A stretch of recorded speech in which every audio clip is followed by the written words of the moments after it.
The book of Judges, chapter 11, verse 29 to the 40.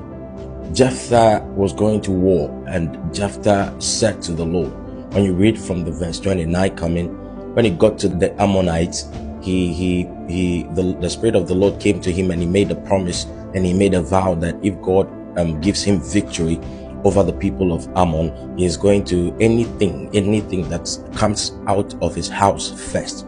You see, Jephthah said anything that comes out of his house first, not anything that comes out of Israel. He said anything that comes out of his house first. Read the Bible, it's there. He will sacrifice that thing unto the Lord.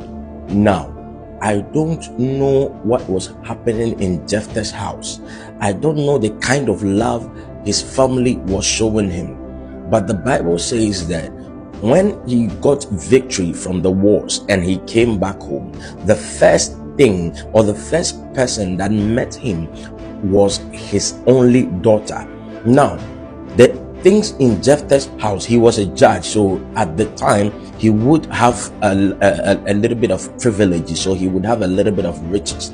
So there would be camels in his house, there could be horses in his house, there could be goats and sheep in his house, there could be slaves in his house. But in his house, the first person that came out to meet him was his daughter.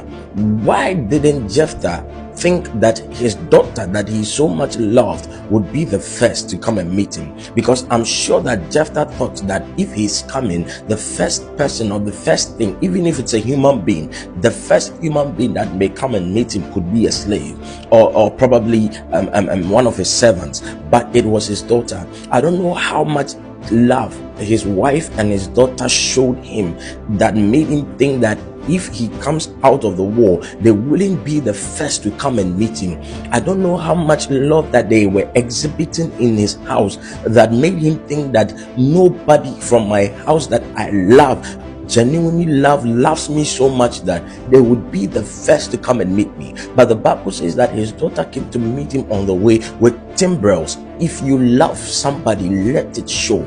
If you like somebody, let it show. If you genuinely have affection for somebody, let it show, lest they make certain mistakes that would cost them. Because the Bible said, and Jephthah cried out, alas, my only daughter. But he had already made the promise, he made the vow to God. He couldn't go back on the vow. He had to sacrifice his only daughter to the Lord. Listen, in that house, I am sure that the love that his daughter and his wife was showing Jephthah was not so much so that Jephthah could think